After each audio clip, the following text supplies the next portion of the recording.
What did he mean by bad sights? Oh, well, unfortunately, Larry's had more than his share of sadness in his life, and I quite frankly don't know that I didn't make things a lot worse for him. What do you mean? Well, I accidentally discovered a secret that... Never mind, honey, never mind. You can't tell me a secret without telling me what it is. It was about Larry's wife, Karen. I found out that she was a prostitute.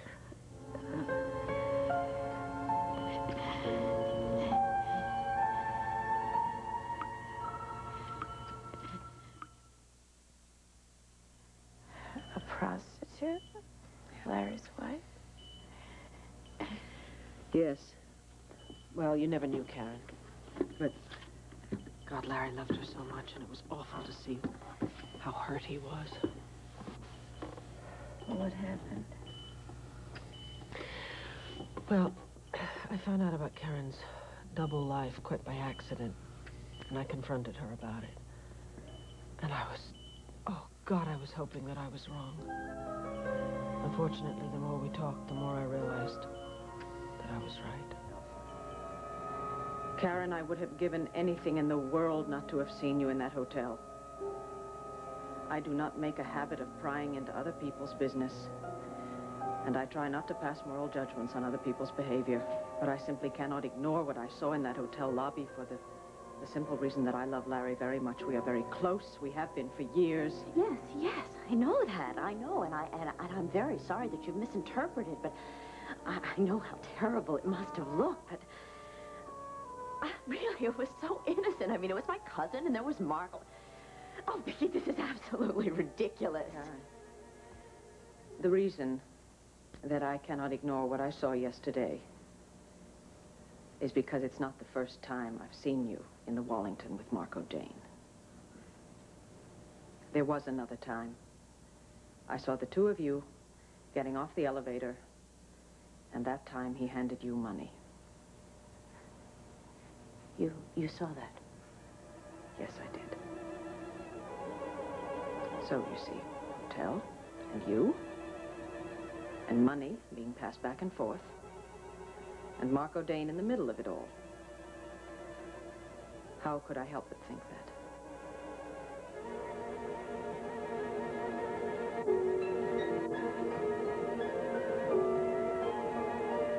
Karen, say something. Karen, please, please convince me that it is innocent. I can't. You can't. You can't. Then it's true. You... Yes. That's right. Find it hard to say, don't you, Vicki? It's almost harder to say than it is to live.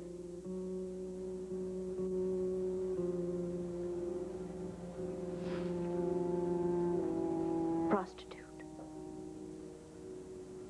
Hooker.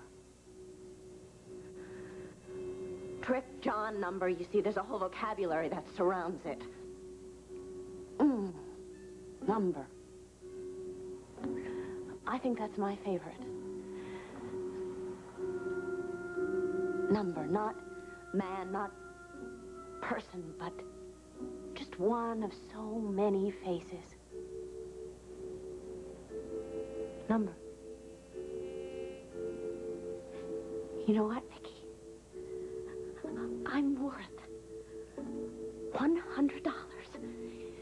Men pay $100 just for the privilege of going to bed with me for half an hour. And even at $100 a shot, I still don't have a heart of gold.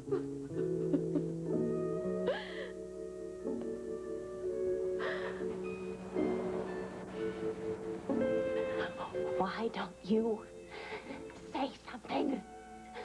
Scream, yell something! Why don't you tell me what a saint Larry is and how rotten I am? Why don't you tell me what you all always knew, that I was never good enough for him? Why don't you punish me? I've been waiting so long to be punished. Oh!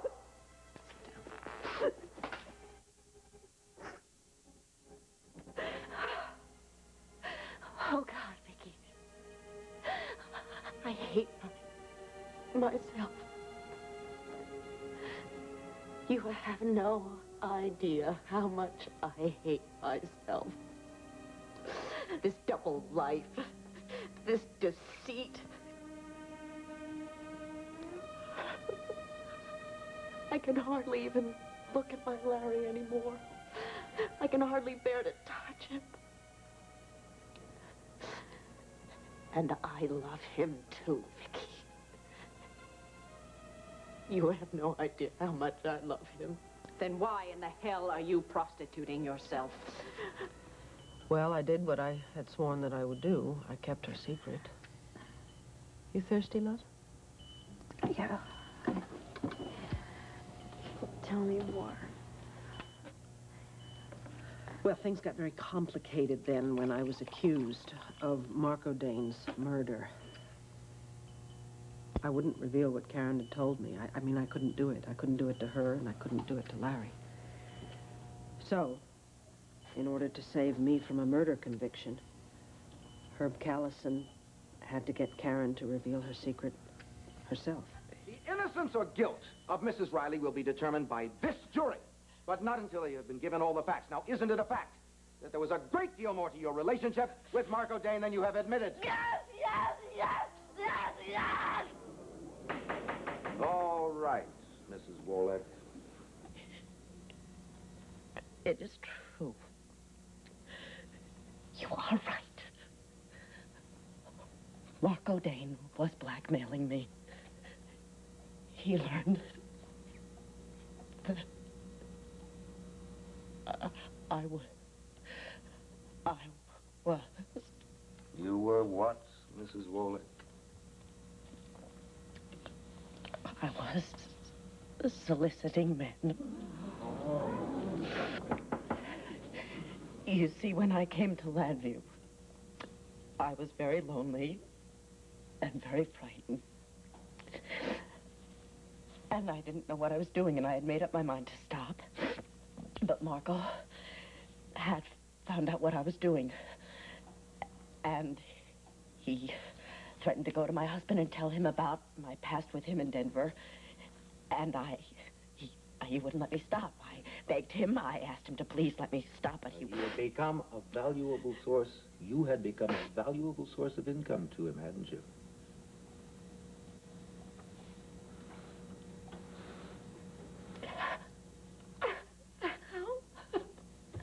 How much more do you want, Mr. Callison?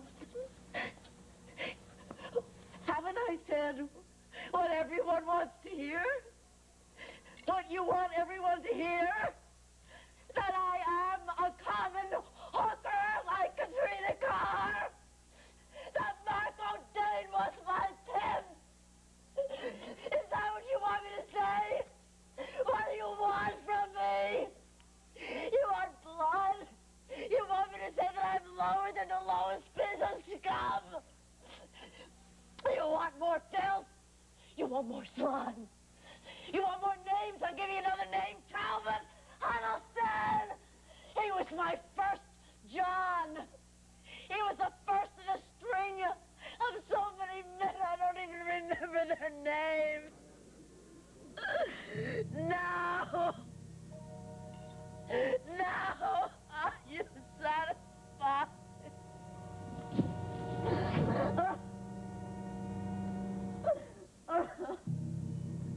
God, what Karen went through. To my dying day, I will not know how she survived it. Hey, kiddo. How you feeling? All right, let's see what we can do about that. Open up.